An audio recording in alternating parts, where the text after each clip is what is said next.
Hey everyone, this is Black Binder, and welcome back to the Let's Play of Pillars of Eternity 2 Deadfire. Last time we left off, we finally finished in the unseen halls with Wall's body, and now, I believe, the only thing we have left, except for the super bosses, which I'm doing with a separate party. This is just storyline here, but anyway, what we have left to do is the City Lost to Time, travel to Ukaizo. So, let's see what happens. I'm pretty sure we sided with the Valian merchants, which is making me wonder because there's Raotayan ships blocking my path. So let's see what happens. There's plenty of ocean to sail and many lands to explore, but what lies ahead of you dwarfs them all. Should you choose to sail on, you suspect there will be no return, not to the Deadfire you have come to know. Continue forward. You set a course through the channel and into the uncharted turbulent seas. Andros Mortar rages on the horizon, a vast wall of roiling clouds and rain, punctuated by the silver flicker of lightning. The wind pushes against you, as if toward whatever lies beyond from the Penetrator's approach. The Penetrator leads the fleet, crashing through the turbulent waters, like an axe through armor. God's alive, Oswald mutters, staring up at the storm. Vanese blinks at the blackening sky. Knew an old salt once who claimed the mortar were the edge of the world. I called him a fool. Now, though, the navigator's head shakes sadly. Now I ain't so certain. Shit, Captain, one of the hands cries. Hostile vessels inbound to forward port. With a shake of the head, Oswald emits a grim chuckle. Suppose it'd be too much to ask to be let alone out here. Alright, the crossed cannons of the Royal Deadfire Company flutter and crack atop the masts of approaching warships, each vessel bristling with heavy guns. The approaching fleet numbers at least as many ships as your own, and maybe more. At least as many ships as my own. I've only got one. Oswald frowns against the wind. The fleet's turning, Captain, setting their gun ports against the enemy. Waving her hat overhead, Emieni whoops eagerly. Finally, some goddamned excitement. The hands look to you from their station. Oswald's eyes hold yours. The crew stands ready. What are the captain's orders? Inspect the fleet. Just shy of 20 proud galleons sail with you, each flying the scales and stars of the Valiant Trading Company above the standards of individual cities and dukes. The gun ports of the broad-bottomed ships open to reveal dozens of shark-mouthed cannons. Study the enemies. 20 Raotayan junks plow towards you in perfect formation, their angular sails full, each armored vessel a deadly work of art sporting a dozen bronze cannons. Soldiers stand at attention on the decks, rifles resting upon their shoulders. Look over your companions. Adair puffs on his pipe as he observes the enemy fleet from end to end. After taking a full accounting of the array of ships, he ashes his pipes, puts it away, and looks to you with a cheerful shrug. Eothas is paging through his grimoire, a look of calm concentration on his face. He meets your eye and smiles faintly. Seraphim runs his fingers through the wild blue strands of his hair, tucking as much as possible behind his tufted ears. His hands then pass over his weapons, checking them over twice. His gaze, however, remains focused wholly on the closing enemy vessels. Shodi raises her lantern before her like a shield of light. It flares once brightly in response, and she nods to you, ready. Despite her bravado, you notice a slight trembling in her hand. The cage of her lantern rattles as Shoti waits for the battle to begin. All hands to battle stations were joining the fray. The deck vibrates as cannon fire erupts from enemy and ally alike, filling the air with hot, hissing metal and banks of thick gray smoke. Oswald grasps your arm and thrusts a finger out towards the sea. They're coming at us full sail with the wind at their back. A small fast ship has broken ranks with the Raotayan fleet and bears down upon you. Heavily armed Amwa soldiers stand at the ready on the vessel's deck, their eyes focused on your ship. Bring us about. All hands prepare for combat? Yes. Probably should have rested before I did this. Close to board. 2 crew damage, that's not too bad. We've already got 5 people injured though.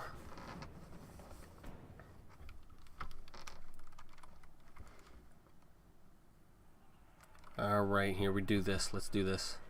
Yeah, these guys, there's not very many. We're used to much bigger fights. When we're boarding people, I mean. Seraphim, why don't you go ahead and robust? No, you know what? Just mind blades. What do you need to do, Aloth? You need to do Ninagoth's killing bolt. Get some... Oh, god dang it. That's right, we don't have it on. So switch to the other grimoire and then do Ninagoth's killing bolt. Seraphim, you're good. Shoti, what do I want you to do? Make a vine, please. Not that kind of vine. Alright, then I'm going to get to blinding everyone. Eothas, are you good now? Yes. Eothas, Killing Bolt, Captain Riki. You know what? No, let's empower it too. Make sure it hits.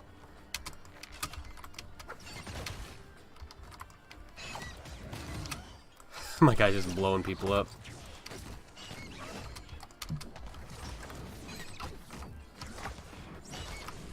Alright, let's go ahead and hobble this Rauatine soldier.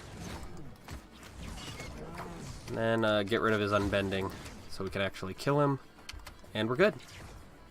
Share the coins with crew. Get everyone's morale up.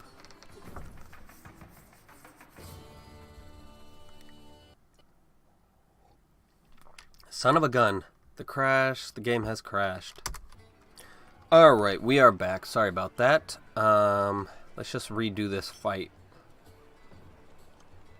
Same exact way. Except, I want Eothas. Well, no, I want Eothas to do the exact same thing. But we'll switch him up early. Let's have Shodi this time around do Pull of Rimmergond. Or Call, or whatever you want to call it. I'm going to bring my guys down here to kill these gunhawks. Alright, Eothas. Empower Eothas Killing Bolt. And use it on someone who's not going to die. Captain Reiki.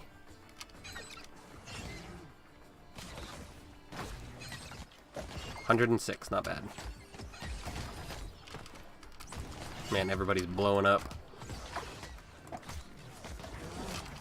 Alright, I need to take off this guy's buffs. It is very hard to kill a warrior with refreshing defense and unbending on. I don't know why. Unbending, it, the way the description of the talent goes, it's only healing you 30% of the damage taken, so you should slowly kill him, right? But no, he just heals up completely. The rumble of cannons provides a steady percussive accompaniment to the choral screams of the dying. Okay. The deck pitches and rolls with the twisting of the sea, and smoke drifts lazily across the choppy waves. Andra's mortar churns to the east, the shifting clouds and shimmering curtains of rain hypnotic. Fixes on you a frown. Ain't over yet, Captain. The mate gestures out across the water. A pair of colossal galleons flank Nero's galleon. As the mercenary ships close on your ally, they pound the smaller vessel with repeated rounds of cannon fire. Ogre corsairs wave heavy clubs from the enemy galleon's decks, impatient to board the Dalian craft. The ogres possess an overwhelming advantage, and the Penetrator is the only other ship near. Without your intervention, the fleet's commander stands no chance. Bring us about. Have the cannons readied. We're taking on one of those galleons. With grim nods, your mates snap to their task. Spins the wheel as calls to the cannoneer. What? Look at this. With grim nods, your mates snap to their tasks. Spins the wheel as calls to the cannoneers. And, like, spins is lowercase. There's an extra space here. What is going on?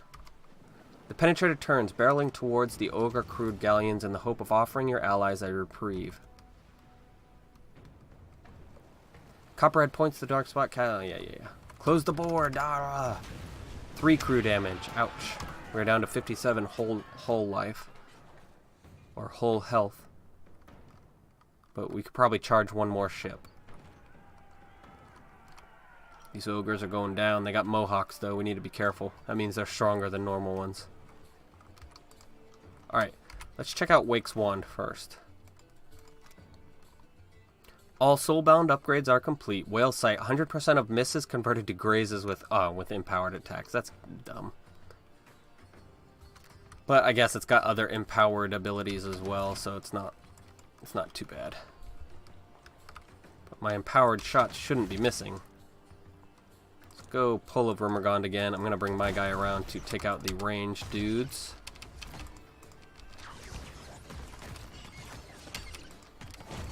Where did I fight powder monkeys recently? Oh yeah, Borderlands 2 in the Captain Scarlet DLC. The powder monkeys are the ones with a big cask on their back that you can shoot and blow up. Weather Mage Grimoire. We don't need to share the coins because we're at 100 of 100 morale. So we'll just take it for ourselves.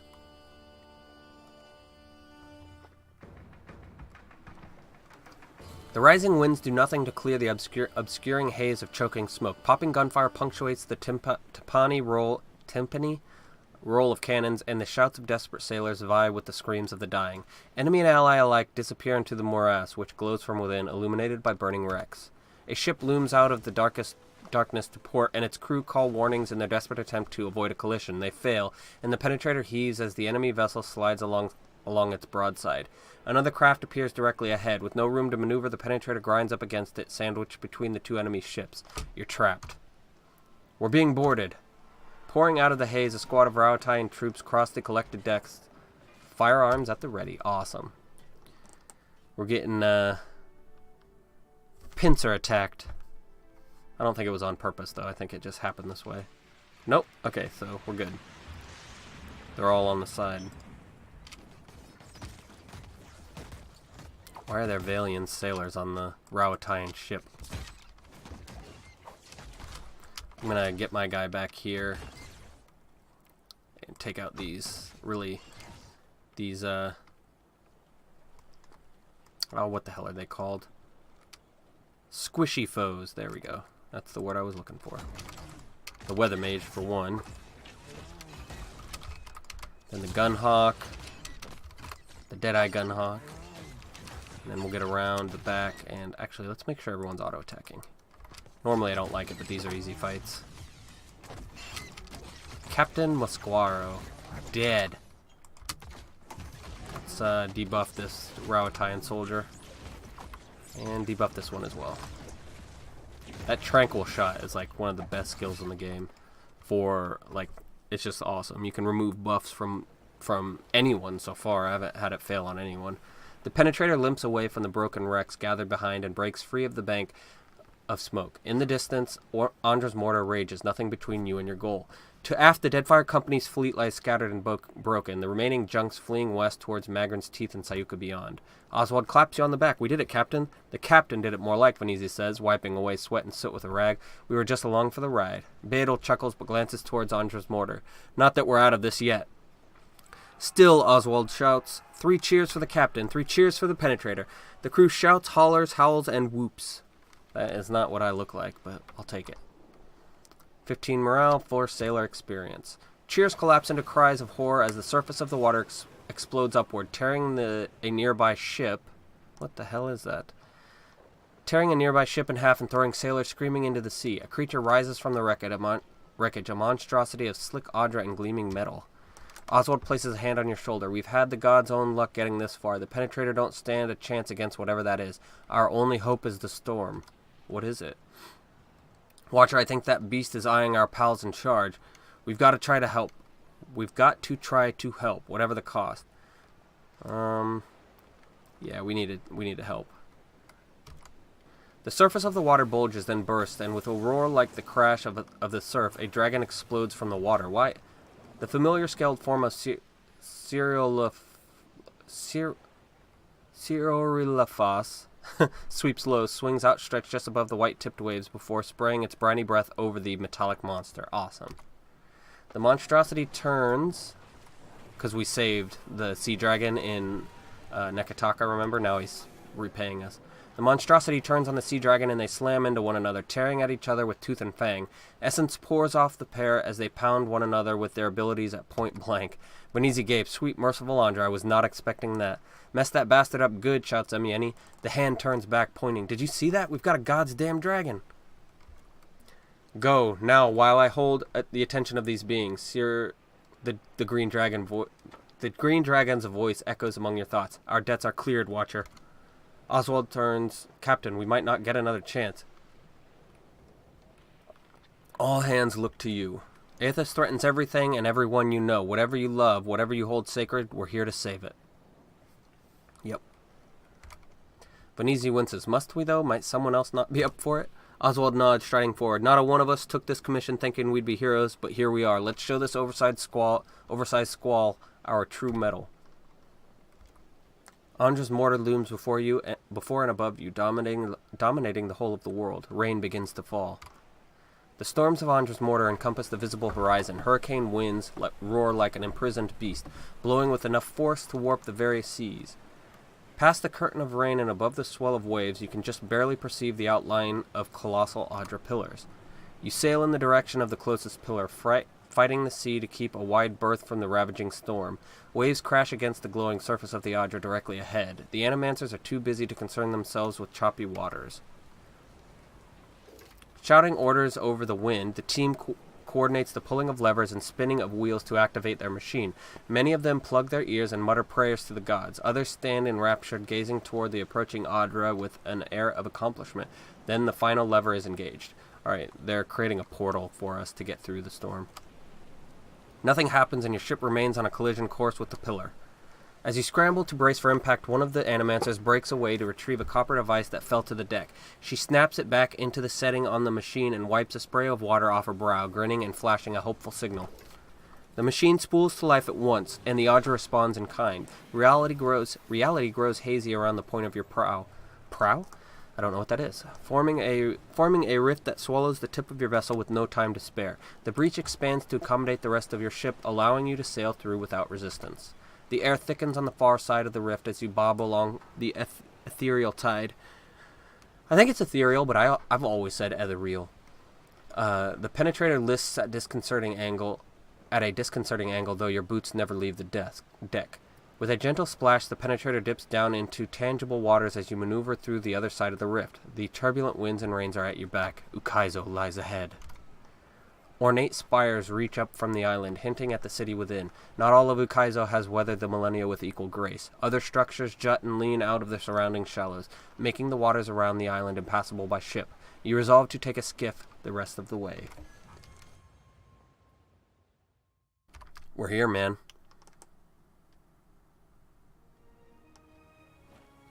Quest failed, a dance with death. What was that? Oh, we didn't have any, did we? Are we fighting or are they going to talk to us? I have a feeling they're going to talk. Could be wrong though. Yep, I'm wrong. We'll tank them and then me, I'm going to blow them up.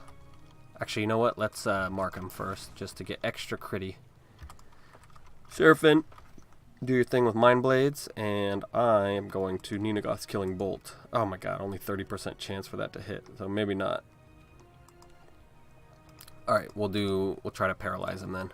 Shodi, what do I want you to do? Let's have you do Devotions of the Faithful. No, we can't yet because we're not in battle. Now we are.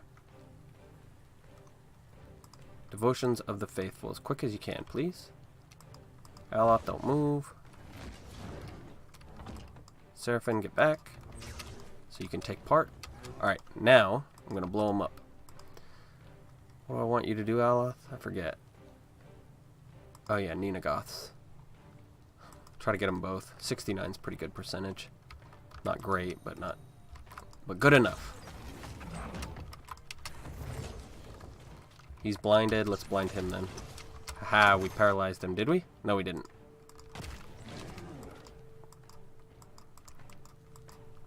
Frenzy yourself, Seraphim.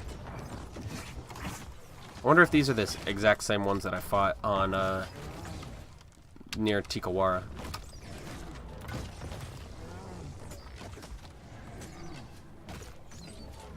Nice. And easy. Adraban. Actually, you know what? Let's turn on fast mode and check out our items. Is this legendary? It is. Let's turn it into mythic. Why can't we turn it into mythic? Oh, because we don't have any of the super boss items. That's unfortunate. Don't need to enchant this. Or I can't for some reason. Let's enchant our Animancer's Energy Blade. I like this because it's raw damage. I don't have to worry about freaking I don't have to worry about damage reduction with him. Alright, do you need to upgrade anything? No. Do you? Kind of. Let's upgrade now. I'm gonna stick with the Wake's Wand. Well, let's upgrade the Scourge of Bezello. If I remember right, these aren't very good upgrades, but we need to spend our Adraban. Disoriented for 4 seconds on critical hit, or steadfast to nearby allies. Let's do Howling Bolts. That is the disoriented instead of distracted. Is there anything else I need to upgrade, or that I can upgrade? Alright, I guess we can do Amira's Wing now. Adraban, or what is that? Magma Dragon Gizzard Stone. Well, okay, let's do that. Forceful Gusts. No. Plus 10% healing received. Wind power levels and defense against wind. They're all both pretty bad, but let's just do healing received. We can at least use that. 5% chance to interrupt and knock target prone on scoring a hit, or plus 5 deflecting against weapons. We'll go Forceful Gusts for the prone chance. The knockback might get annoying, but I'm okay with it. This pile of debris hums with ancient power. Of course, it's in Gwithin. Ancient power is what they do. A faint echo of soul energy blinks up at you from the depths of the wreckage. Alright, man, we're going. Ha! It's actually like a city. We'll go to the Grand Promenade. It's probably going to take 2 or 3 episodes to explore this place. At least 2.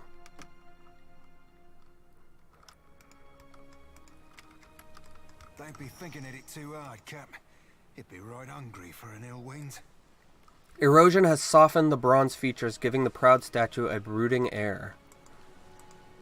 Descending into the city would be suicide while the relentless storm rages on. Well, I guess we won't do that then. Let's stop the storm, or figure out how to. A furious storm obscures the sprawling city below, but you can make out the shape of distant spires reaching up from the flooded ruins. Spirit winds tug on your soul with insistence, like a stern hand trying to pull a cloak from your back. You recall the last time you encountered a Beowick. It feels a lifetime ago. Turn to your companions, so here we are. You look to those who accompanied you this far, who risked everything to face the confrontation ahead. How are you feeling about all of this, Adair? Adair's gaze wanders among glinting archways, and half-collapsed spires, his mouth agape. Gilded Vale got its name from the way the wheat fields used to look in the sun. But this place really is gilded. Might as well be a different world. Miss the simple life? Well, hard to miss what you can barely remember. All I know is my life took a turn when this world came stomping into mine. These great people got a funny way of passing on. They disappear from the world, but leave their problems behind for the rest of us to deal with. At least Eothas seems to be trying to correct that. You know, I broke a wheel once too. First thing I thought of when we learned what Eothas was doing. My mom had this spinning wheel, and she loved it. Well, I was playing with it in the way a young child might when his parents are out, and that wheel came right off. It wouldn't go back into place, so I pushed it harder, and pretty soon I'd broken off a spoke. Broke off 3 more trying to fix that. Anyway, I got whipped pretty good for it. That wheel was never the same, even after my dad fixed it. Adair runs a pair of fingers back and forth across a beard in need of a trim. I used to think of the gods as being like parents to all of us. And now I know better. They're children, playing while their folks are gone. Adair looks to Eothas in the distance and sighs. You're looking thoughtful, Aloth. Aloth looks out at the sprawling ancient city. 5 years ago, you controlled the destiny of thousands of souls in Sun and Shadow. He pauses, considering the vista. That's how the Glamfathan name their stuff. They're kind of like wood elves, but not really wood elves. They're just people who protect the Gwithin ruins. But think of them as wood elves, and that's kind of the idea. They live in trees. But the choice you make today shall define the fate of every living thing in Eora. He turns to you. Curiosity shines in his eyes, but there's something else there. Pity. I have a responsibility to do right by the world. I'll make the best decision I can. What do you think I should do? And to think of all the times I've asked you the same question. He takes a deep breath, thinking. I suppose if it were up to me, I'd want to ensure that Kith are free to define their own future. To triumph or fail by our own decisions. But it isn't up to me. I know you'll choose wisely. And no matter what happens, it's been an honor journeying with you. Again. He puts his hand on your shoulders, meeting your gaze with a fond smile. He turns back to regard the great city before you. Something on your mind, Shoti? We gonna do this or what? Shoti licks her chapped lips, dark gaze narrowing as she takes in the sight of the ancient city's ruins. Raised high, her lantern casts hard shadows over the plains of her face. We've made it this far, yet we're still alive. Might as well square off with my god before our luck runs dry. Think we can reason with him? It didn't work so good at Mogren's teeth, now. But sure, we can try to sway my god's will again. Well, if anyone could do it, I reckon it'd be you. Tell me, Watcher, can there be a god of light and birth if souls themselves can no longer be reborn? She points her lantern toward the shadowed ruins in the distance. Ukaizo's broken bones. Was it... No matter what happens with Eothas, you've got my back, right? Yeah, why not? She doesn't answer for so long that you think she's not going to. Then she taps her blood-stained sickle against her thigh. Sure do. If Gon wants you dead, I figure he can do it himself. Besides, the part of him that's been stomping through the Deadfire didn't much help me at Mogren's teeth. She ruffles a shaky hand through her I hair. thought it'd be different how it turned out, but I couldn't dream of any other way. Now then, shall we go face my god for one last time? Find out what it is we can or can't do in these end times. Whether we're meant to wither or thrive. Yep, let's go. Consider me your second shadow. Shodi thumbs the copper cage of her lantern, a subconscious attempt to reassure herself. Seraphin, you look troubled. Hands on his hips and expression grim, Seraphin shakes his head. I look back, and I ain't but half sure how we got ourselves here, Cap. What do you mean? Hope you know what you be doing. Wouldn't have hoisted the same colours myself, but you be well aware of that. Talked myself blue about it by now. Can't say I didn't enjoy showing them company bastards the size of our cannonballs, though. With a twitch of his ears, the Orlan turns away. I think we're as ready as we can be. Let's go. I think he's still mad at us about the slavery thing because he didn't realize we weren't frickin' buying him. We were trying to set him free. Bad Seraphin. A tiny engraving reads, in memory of Dumu, Tapua, and Tokima, Ngadi's first chosen.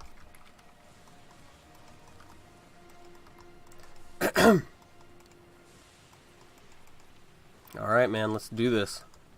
We need to go to the spire first to end the storm, then we can come back to the Grand Promenade and make our way to Morgweth.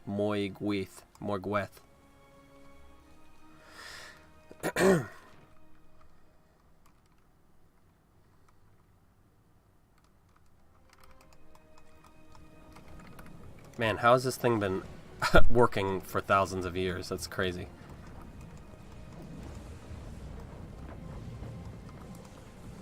Though the device atop the tower spins in wild, blurring revolutions, the air around it is still and calm. You stand in the eye of the storm which has cordoned off Andra's mortar from the rest of Eora for thousands of years.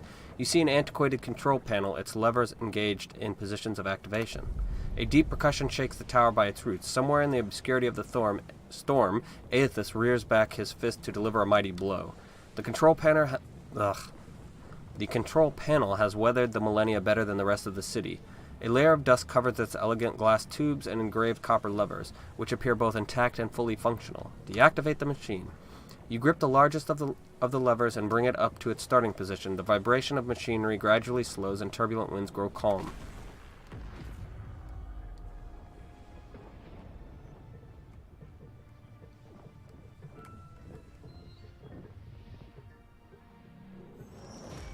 Confront Eothas. The machine controlling the storm winds down.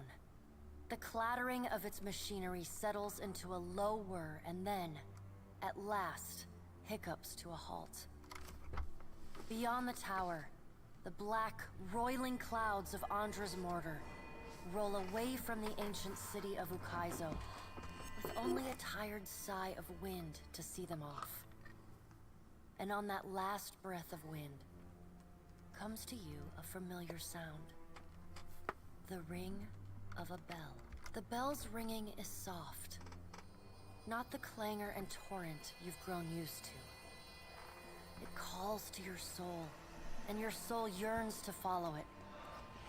Your soul flees from your body and into the beyond, chasing that sound. It leads you at last to Bareth's realm. To that cold platform and room of endless doors. Watcher, your journey nears its conclusion. The pallid night stands before you, her gaunt face impassive. What will come after this? That will depend on the will of Kith, whose desires are ever in flux. Soon you will confront Eothas for what will likely be the final time. And you will do so as the Herald of Bareth, the only creature on the face of Eora to whom he will listen. The pallid night inclines her head to you, black hair hanging limp in her face. She steps back and cedes the floor to Helia with a small, resigned sigh. If Eothas truly intends to go through with his mad plan to destroy the wheel, a generation's worth of souls will be trapped in the in-between. So many would suffer. How can Eothas be so cruel? He cannot just abandon them. Eothas must help the Kith find a quick solution. Abaddon strides forward. Eothas thrust this crisis on the Kith. They did not bring it upon themselves. Their only mistake was entrusting us to watch over them. Who will help them rebuild their world now? Eothas will reveal every secret of the gods. Will Kith be able to change the established order if they have no wonder to inspire them? Eothas must help them resolve this quickly, lest every one of Eora's few remaining mysteries be laid plain. Should Eothas leave this decision solely to the Kith? You have misgivings. Good. You should be wary of any help Eothas might offer you. With the wheel destroyed, Kith will tear themselves apart. It is the gods' duty to prevent that happening, lest they doom us all. And as Kith must be ruled, so too must the gods. I say that if Eothas is so eager to throw down the mantle of power and step aside, I shall take my rightful place as Queen of the Gods again. Kith are strongest when they follow our lead, and we are strongest when we lead in turn. United in purpose with the gods, Kith can accomplish things that without us, they could never have even begun. They must be shown their boundaries to surpass them. Kith will not solve Eothas' puzzle on their own. And without an established order to fight against, the bonds that bind them dissolve, and they fight amongst themselves. How can we trust you to lead us after this? You cannot trust us, and you never should have. Only the Kith may save themselves. Boudica's firm hand is but the motherly smothering of Helia by another name. Mortals should have no special advantages. Only once Kith have striven to improve themselves through trial will they truly know their measure.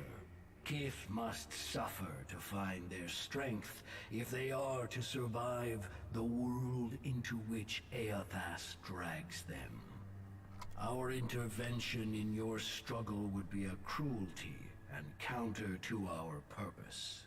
He lets his words hang in the air for a moment. Gaze, level with your own. Indeed.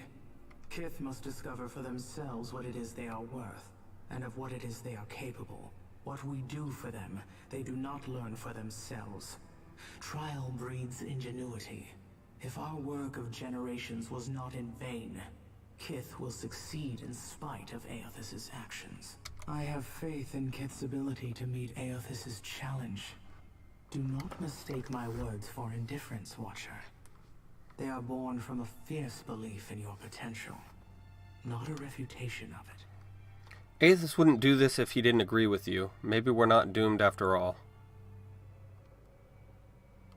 And yet you come to Ukaizo with only the Valians at your back.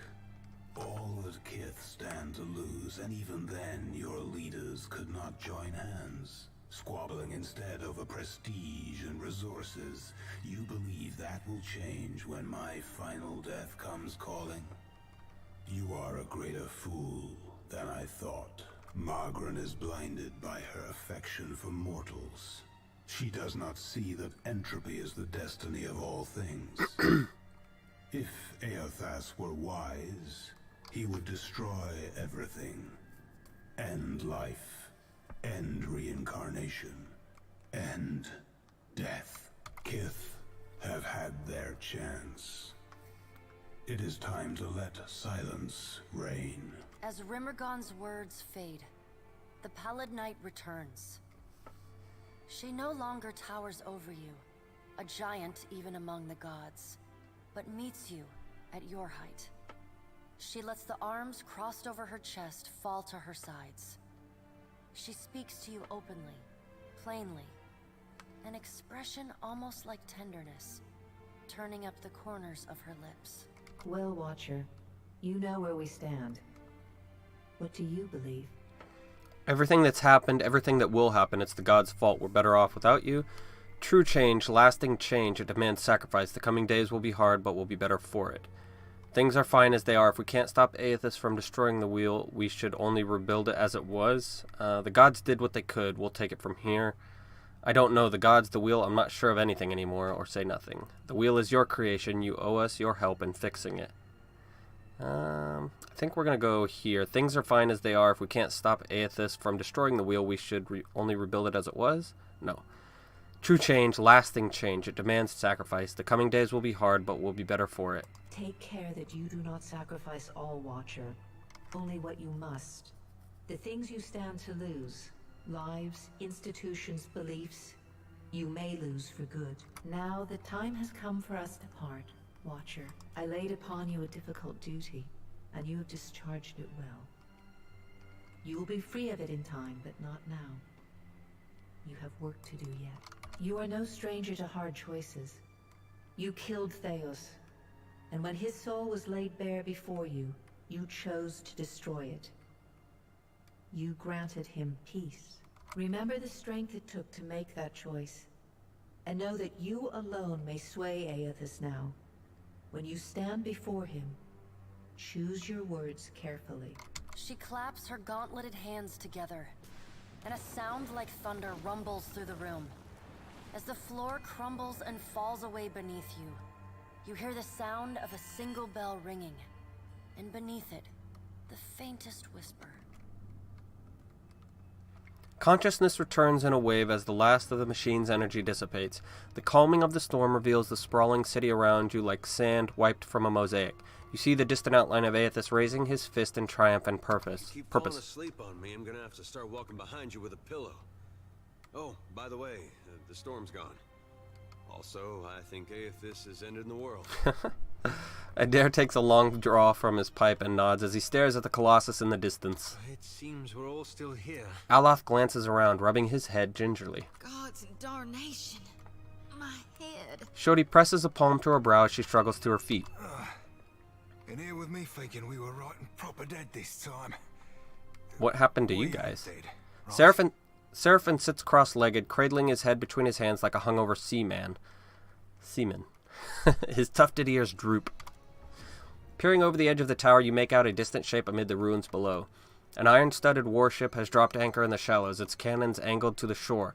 The ship is nearly cracked in half, but the standard of the Royal Deadfire Company persists in flapping with the breeze. The empty deck tells that the surviving crew have long since boarded a skiff and rowed to shore, which means you're no longer alone in Ukaizo.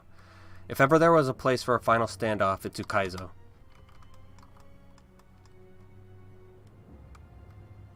That is awesome how they made that huge guy in the background just smashing things. Alright, that's where we're going to leave it for today. We will see where it takes us next time. So please leave a like or comment below, and feel free to subscribe for more full Let's Plays like this one. And that's my mama.